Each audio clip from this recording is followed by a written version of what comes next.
The market town of Grantham's home to 41,000. It's increasingly a place to grow old. 1 in 5 here is retired, the young are leaving. Bethan Johnson's one of them. She wants her future to be somewhere else. I feel like I have to get out. And I feel like if I don't, I'll be stuck here forever. Bethan's off to university this week, starting life with student debt in a shrinking economy. I think for my generation, it's incredibly tough and it's about to get tougher. I'm scared, worried about what comes next. Because I have 3 years where I'm studying and then I have to find a job. I'm going to start off with a huge amount of debt. One of the main local employers is a company helping those struggling with debt, often mortgages.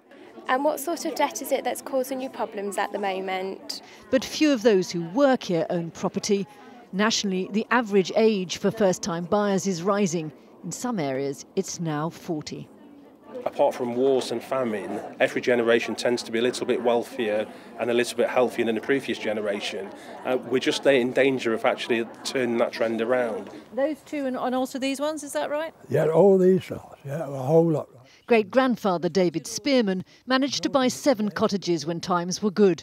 He made his money working a fleet of ice cream vans. At 83, he's lived through the booms and seen the busts before, investing in property when it was more affordable than it is for today's youngsters. You know, you had it easier than they did. Do you think that's right? I had it easy, you've got to be joking. I never had a, education. I left school at 14. Then again, it all comes down to hard work. I used to put something like 12 hours a day, every day. And you can't beat that. If you work the hours, you'll get the results. And Grantham's pensioners have their own concerns. They're worried about how to pay for care in their old age, should they need it.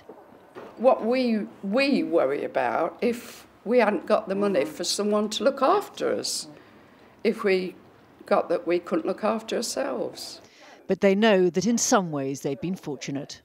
I bought a house for £2,800 when I first got married. And my house is worth 100 times that now, which is unfair to the next generation. We've stolen their money. There were 700 school leavers in Grantham this summer.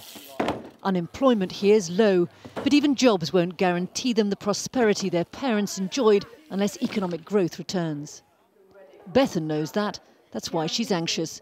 But she isn't the first young woman to leave this school with ambitions.